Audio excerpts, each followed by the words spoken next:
Sa unang tingin pa lang, tila kikilabutan ka sa mami na ito na nakadisplay sa Baguio Museum.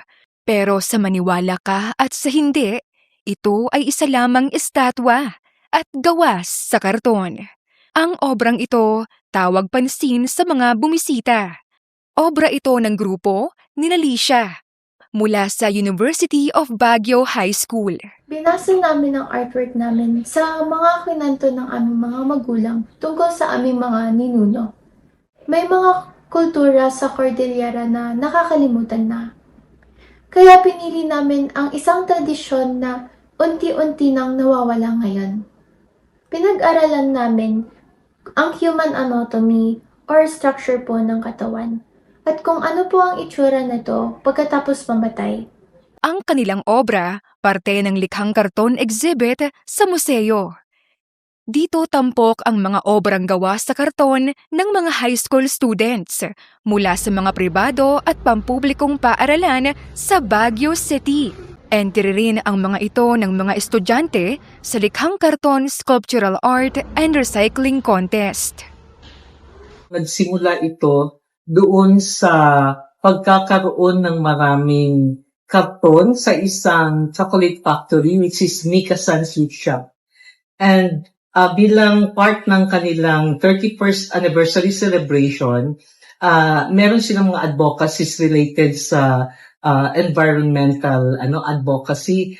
Higit pa sa sining, isinusulong din ng kompetisyon ang konsepto ng circular economy o muling paggamit sa mga patapong bagay. This is the choice of the Delphix Philippines.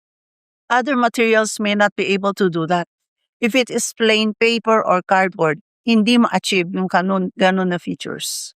Ang mga kalahok sumabak muna sa workshop sa pangunguna ng Delphix Philippines, isang non-profit organization na nagsusulong ng sining at kultura sa mga kabataan. Tema ng patimpalak ay Indigenous Culture of the Cordillera. Ang obrang gawa ng grupo ni Alicia na The Fire Mommy's Throne nakasungkit ng special citation. Manghang-mangha naman dito ang mga bisita. Para siyang plywood, ganun. Tapos yung ando sa gilid kanina, parang mami siya or something realistic. Na-shock lang ako na parang pwede pa ma-enhance yung parang quality or use ng mga natapon ng boxes, ganun, and make them much more realistic. Pero what actually amazed me is the integration of our culture ourselves, kaming mga Cordillerans, into the artworks themselves.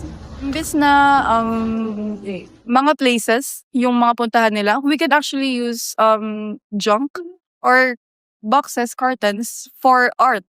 So we can create museums here in Baguio as an attraction for the tourists representing the Cordillerans. Ang mga nasabing obra ay masisilayan sa ground floor ng Baguio Museum at magtatagal ito hanggang February 28. Trixie Fernandez, RNG News.